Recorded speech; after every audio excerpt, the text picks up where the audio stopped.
ഒമ്പതാം ക്ലാസ്സിലെ കുട്ടികൾ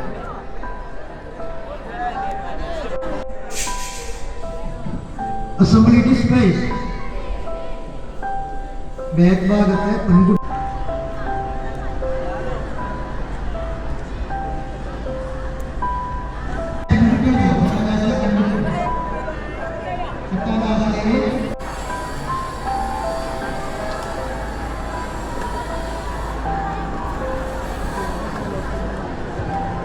ഓഫീസിന് മുകളിലുള്ള 9ാം ക്ലാസ് ആൺകുട്ടികൾക്ക് പോകാം.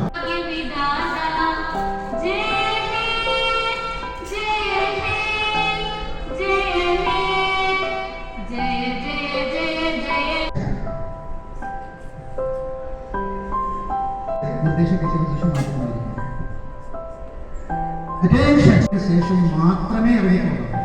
ലോങ് ബെൽ അടിച്ചതിന് ശേഷം വെറുതെ അറിഞ്ഞ് വരാതെയിലൂടെ നടക്കുക. സ്കൂളിലെ ക്ലാസ്സില് വേണ്ട പഠന സാമഗ്രികൾ അല്ലാത്ത സാമഗ്രികൾ കൊണ്ടുവരിക. ഇതെല്ലാം സ്കൂളിലെ ആഭരണങ്ങൾ ഉപയോഗിക്കേണ്ട. അത് പറയാനുള്ള കാരണം നിങ്ങൾക്ക് ദേഷ്യം വരുമ്പോൾ ഈ വെച്ച് പറയാൻ പറ്റണം, ആ കുട്ടി എന്റെ സ്കൂളിൽ പഠിച്ചതാണ് എന്ന് അഭിമാനത്തോടെ പറയാൻ ഓരോ അധ്യാപകനും അധ്യാപികർക്കും കഴിയട്ടെ. അത്രമേൽ ഉയരത്തിൽ എന്റെ മക്കൾ എത്തട്ടെ എന്ന് പ്രാർത്ഥിച്ചുകൊണ്ട് നിർത്തുന്നു. ജയ് ജയ്. പോലീസ് വരെ ഇടപെട്ട കേസുകളുണ്ട്. അത് വളരെയധികം ആണെങ്കിൽ പെൺകുട്ടികൾക്ക് നിസ്കരിക്കുന്നതിന് തൊട്ടടുത്ത റൂം ആൺകുട്ടികൾക്ക് നിസ്കരിക്കാനായിട്ട് അറേഞ്ച് ചെയ്ത് തരാം. ഇത്തരത്തിൽ നിങ്ങൾ ക്ലാസ് കട്ട് ചെയ്ത് പോവുകയാണെങ്കിൽ ആ രീതിയിലേക്ക് കാര്യങ്ങൾ പോകും.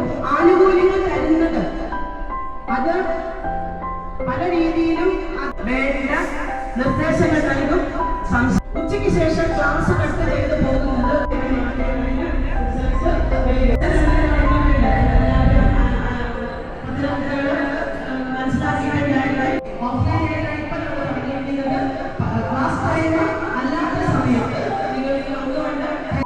കാര്യങ്ങൾ അന്വേഷിച്ചറിയാൻ അധ്യാപകർ ഓരോ ഗ്യാങ് ആയിട്ട് നിങ്ങളുടെ വീട്ടിലെത്താൻ നന്നായി പഠിച്ച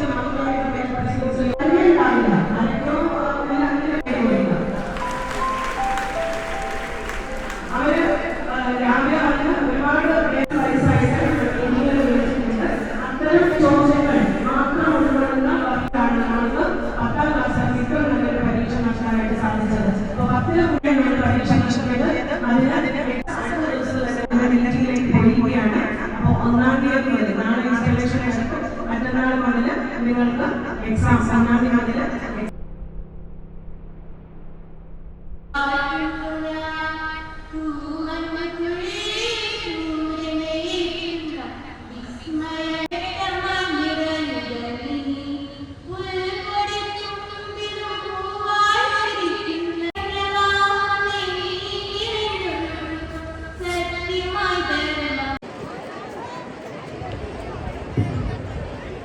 ക്ലാസ്സിലെ കുട്ടികൾ ശ്രദ്ധിക്കുക.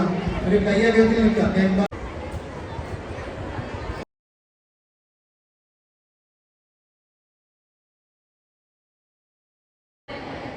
എന്റെ സഹോദരി സഹോദരന്മാരാണ്. ഞാൻ എന്റെ രാജ്യത്തെ സ്നേഹിക്കുന്നു. സമ്പൂർണവും വൈവിധ്യപൂർണമായ അതിന്റെ പാരമ്പര്യത്തിൽ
ഏതാ സാറിനോട് കിട്ടിയിട്ടുണ്ട് അത് കിട്ടൂ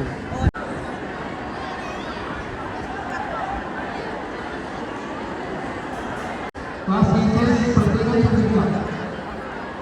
ക്ലാസ് ടീച്ചേഴ്സ് അവരവരുടെ ക്ലാസ്സിലെ കുട്ടികളെ കിട്ടാ തബ്നയിൽ നിൽക്കേണ്ടതാണ്. വലിയ അസംബ്ലിയാണ്. ഒരു തരത്തിലുള്ള അച്ചടക്കലംഘനം നിൽക്കാൻ സ്ഥലമില്ല. ഒരു കൈ അകലത്തിൽ നിൽക്കേണ്ടതില്ല.